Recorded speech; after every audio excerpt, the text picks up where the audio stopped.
அனைவருக்கும் வணக்கம். மேசராசினியர்களுக்கு இன்று முதல் 3/8/2024 முடிவதற்குள் சந்திரனுடைய ஆட்சி வீட்டில் சுக்கிரன் சஞ்சரிக்க இருக்கிறாருங்க. இதன் காரணமாக உங்களுடைய வாழ்வில் புத சுக்கிர யோகம் ஏற்படக்கூடிய ஒரு தருணமா இக்காலகட்டம் அமைஞ்சிருக்குதுங்க. அந்த வகையில உங்களுடைய வாழ்வில் என்ன மாதிரியான நன்மைகள் எல்லாம் ஏற்பட இருக்கு, கிரக நிலைகளின் ரீதியாக அமையிருக்கும் சாதகங்கள் என்ன, பாதகங்கள் என்ன, மேலும் என்ன மாதிரியான முன்னேற்றங்கள் எல்லாம் உங்களுடைய வாழ்வில் ஏற்பட இருக்குது. குறிப்பா மேசராசினியர்களுக்கு சிறந்த அறிவாற்றல் கொண்ட மேசராசினியர்களான உங்களுக்கு உங்களுடைய வாழ்வில் குடும்ப சூழ்நிலை ரீதியாகவும், உத்தியோகம், தொழில், வியாபாரம், கலைத்துறை, அரசியல் துறை, மாணவ மாணவிகள், விவசாயத்துறையினர், பெண்மணிகள் என அனைவருக்குமே என்ன மாதிரியான முன்னேற்றங்கள் எல்லாம் ஏற்பட இருக்குது. குறிப்பா இத்தருணங்கள்ல கிரகங்களுடைய சஞ்சார நிலைகள் என்ன என்று பார்க்கும்போது மேஷத்தில் செவ்வாயும், ரிஷபத்தில் குரு பகவானும், மிதுனத்தில் சூரியனும், கடகராசியில் சுக்கிரனும், புதனும், கன்னிராசியில் கேதுவும், கும்பத்தில் சனி வக்ரகதியிலும், மீனத்தில் ராகுவும் சஞ்சரிக்கிறாங்க. இந்த கிரகங்களுடைய சஞ்சார நிலைகளின் காரணமாக மேலும் என்ன மாதிரியான முன்னேற்றங்கள் எல்லாம் உங்களுடைய வாழ்வில் ஏற்பட இருக்கு என்பது குறித்தான முழுமையான பதிவு தான்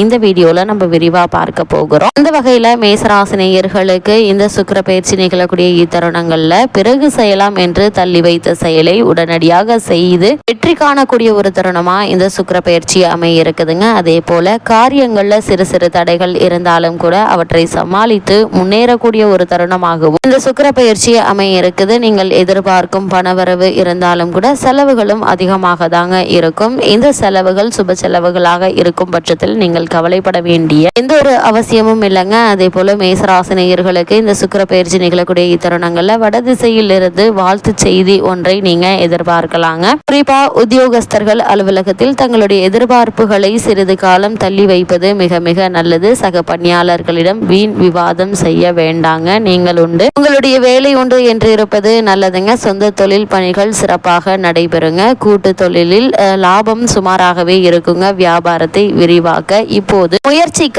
வேண்டாங்க. குடும்பத்தில் சிறு சிறு பிரச்சனைகள் இருக்கதாங்க செய்யும். பிள்ளைகளுடைய திருமண ஏற்பாடுகளை செய்வீங்க. இளைஞர்கள் புதிய ஒப்பந்தங்களை பெற்றாலும் எதிர்பார்க்கும் ஆதாயம் இருக்காதுங்க. ஆனா கூடிய விரைவில் எதிர்பாராத முன்னேற்றங்களும் உங்களுடைய வாழ்வில் ஏற்படுவதற்கான சிறந்த ஒரு காலகட்டமா இந்த சுக்கிர பயிற்சி இருக்கு என்பதை கிரக நிலைகள் உங்களுக்கு அறிவுறுத்துது. மேசராசினியர்களுக்கு கிரக நிலைகளின் ரீதியாக கூறப்படும் பரிகாரம் என்ன என்று பார்க்கும்போது இந்த தருணங்களை தட்சிணாமூர்த்திக்கு நெய் தீபம் ஏற்றி வழிபடுங்க. எண்ணற்ற நன்மைகள் உங்களுடைய வாழ்வில் ஏற்படும்.